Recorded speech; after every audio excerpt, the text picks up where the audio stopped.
Dear Seeker, I am Christopher. Welcome back to this channel. When life becomes heavy, when the heart feels tired, and when you honestly don't see a way out, please pause for a moment, and know that you are not alone. Every human being, at some point, reaches a place where strength feels thin and hope feels distant. If you are standing at such a crossroads today, this message is for you.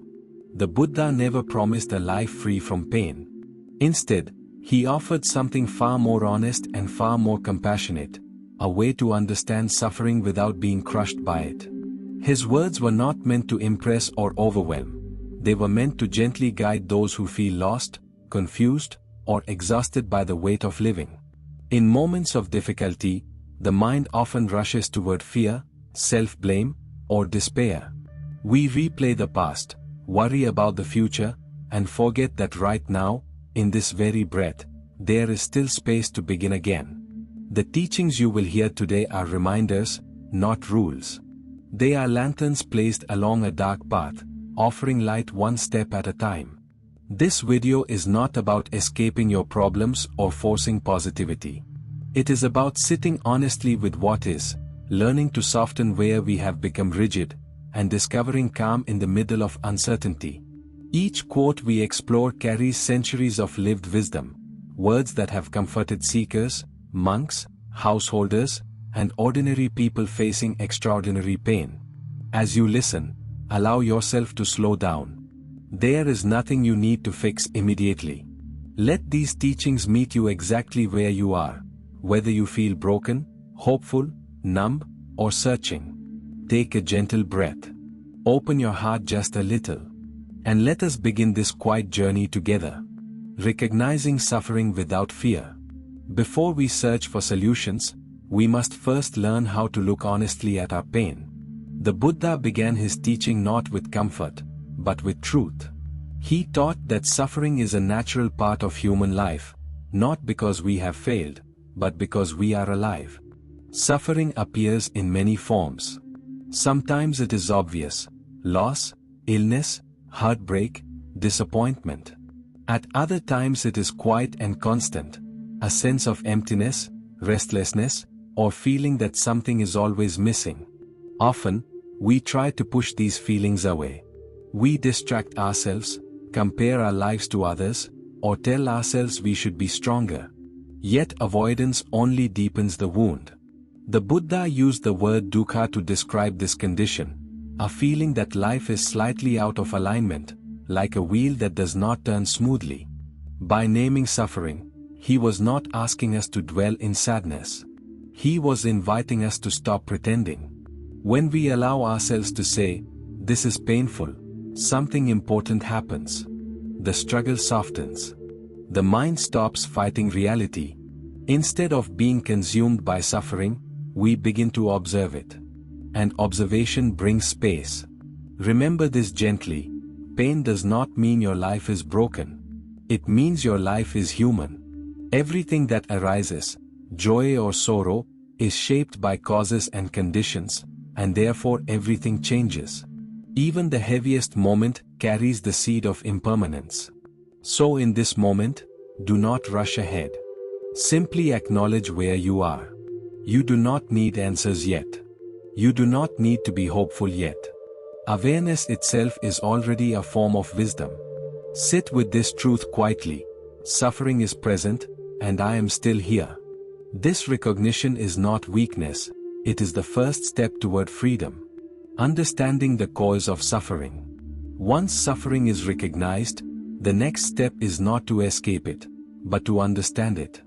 The Buddha taught that pain does not arise without reason. There are causes beneath the surface, subtle forces that shape how we experience life from moment to moment.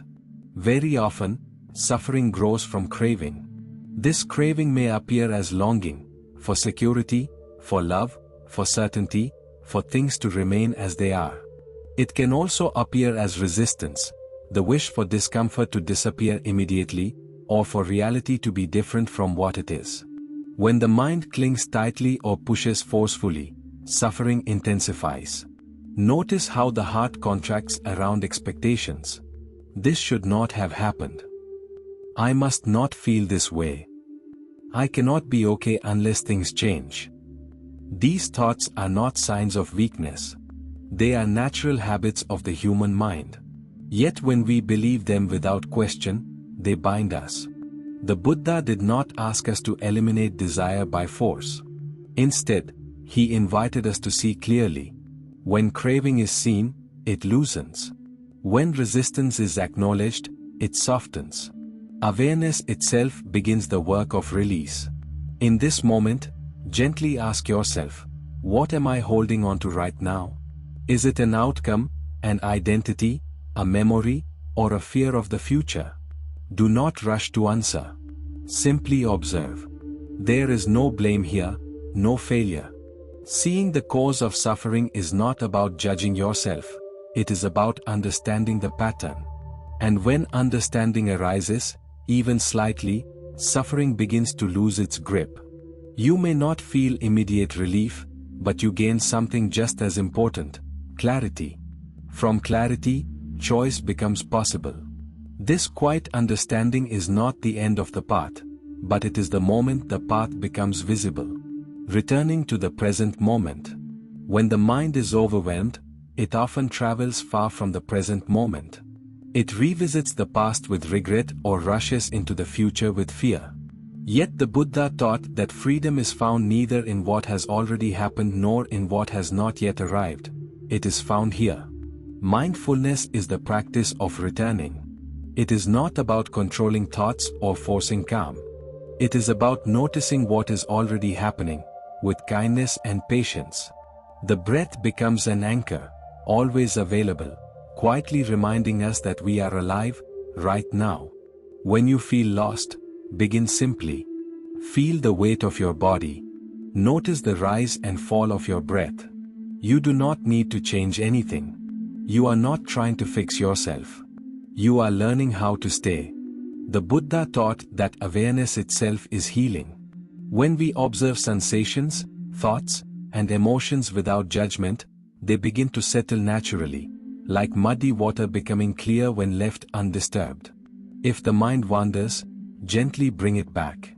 If restlessness arises, notice it. If sadness appears, allow it. Nothing that arises in awareness needs to be pushed away.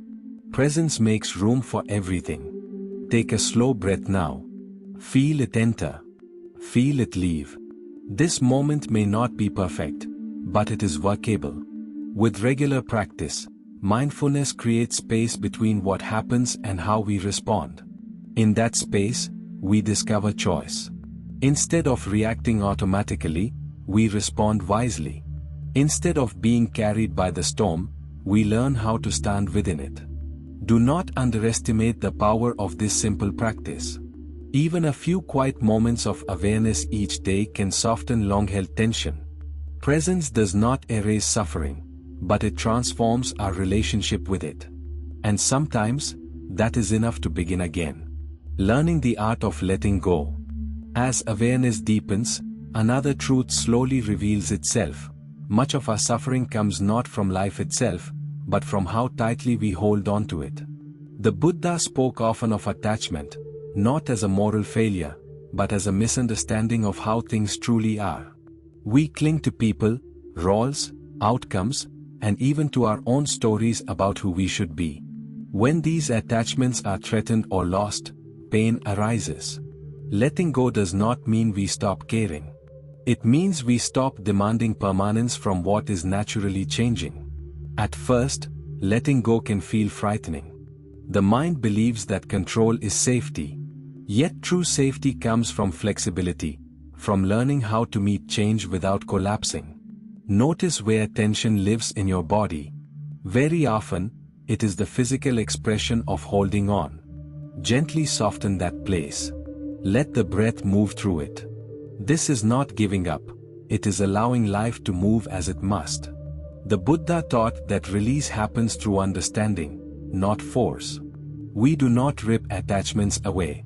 We loosen them, one moment at a time, by seeing clearly their impermanent nature. Ask yourself quietly, what am I afraid to release? Perhaps it is an expectation. Perhaps an identity. Perhaps the need for things to go exactly your way. You do not need to let go completely today. Even the smallest easing is meaningful. Each moment of release creates space for peace to enter. When we stop clinging, the heart becomes lighter. We may still face challenges, but we are no longer bound by them. Letting go is not an end, it is an opening. And in that opening, life meets us with surprising gentleness. Walking the path with compassion and right action. Understanding and awareness alone are not enough. The Buddha taught that peace is cultivated through how we live, how we speak, and how we treat one another. When life feels overwhelming, our actions, even small ones, can either deepen suffering or gently ease it. Compassion begins with yourself.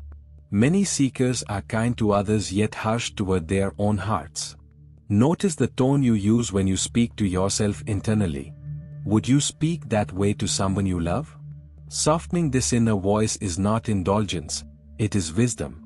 The Buddha emphasized ethical living not as rigid rules, but as practical guidance for reducing harm. Right speech encourages honesty without cruelty. Right action invites choices that do not add pain to our lives or to the lives of others. Right livelihood reminds us that how we earn and live matters to the health of the mind. When the world feels heavy, simplify.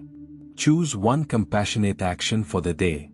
It may be listening fully, offering patience, or choosing silence instead of anger. These small acts restore dignity and direction when everything else feels uncertain. Compassion is not weakness. It is courage in a gentle form. It asks us to stay open when closing down feels easier. It allows us to respond rather than react. Notice how kindness affects the body. The shoulders soften. The breath deepens. The mind settles. This is not accidental. Compassion aligns us with the natural rhythm of life. You do not need to become perfect to walk this path. Each sincere effort matters. Each moment of care becomes a quiet step toward freedom. When suffering feels endless, remember this: every compassionate action, no matter how small, is a way forward. Walking forward together. No one is meant to walk this path alone. The Buddha reminded seekers again and again of the importance of Sangha, a community of people who support one another in awareness, honesty, and compassion. When life feels overwhelming, isolation can quietly deepen suffering. Connection, even in its simplest form, helps carry the weight. Community does not require perfection or constant agreement. It requires presence. Sitting with others, listening, and being seen without judgment can remind us of our shared humanity. If an in-person group is not available, even a single trusted person or a quiet online space can become a refuge. Alongside community, continued learning keeps the path alive. The Buddha encouraged inquiry, not blind belief. Reading, reflecting, and returning to the teachings helps steady the mind when confusion arises. Yet study alone is not enough. Wisdom deepens when it is practiced gently in daily life. Be patient with yourself. Growth is not linear. Some days will feel clear, others heavy. This does not mean you are failing. It means you are human. Each return to awareness, each moment of kindness, each breath of presence, strengthens the path beneath your feet. Allow yourself to begin again as many times as needed. The Buddha taught that liberation unfolds gradually, like the slow opening of a flower. Nothing is wasted. Every sincere step matters. As you move forward, remember this: you do not need to see the entire path. You only need to take the next kind, honest step. And in doing so, you are already walking in the direction of peace. As we come to the end of this reflection, take a moment to notice where you are now. Nothing dramatic needs to have changed. If there is even a small sense of softness, or a little more space in your breathing, that is enough. The Buddha's teachings were never meant to be distant or unreachable. They were offered for moments exactly like these, when life feels uncertain, when the path ahead is unclear, and when the heart is tired of struggling. They remind us that suffering can be understood, that peace can be cultivated, and that wisdom grows through patience and care. Remember, you do not need to carry everything at once. Walk gently. Return to the breath when the mind feels lost. Choose kindness when the world feels harsh. And when you forget, which we all do, simply begin again. If these words resonated with you, allow them to settle slowly. Return to them whenever life feels heavy. Let them be companions rather than answers. And if you are struggling deeply, please reach out to a trusted person, a community, or a professional who can support you. Seeking help is not a failure of practice. It is an expression of compassion toward yourself. Thank you for sharing this time. Thank you for listening with an open heart. May you move forward with clarity, courage, and gentleness. Take one last slow breath. And when you are ready, carry this calm with you into the rest of your day.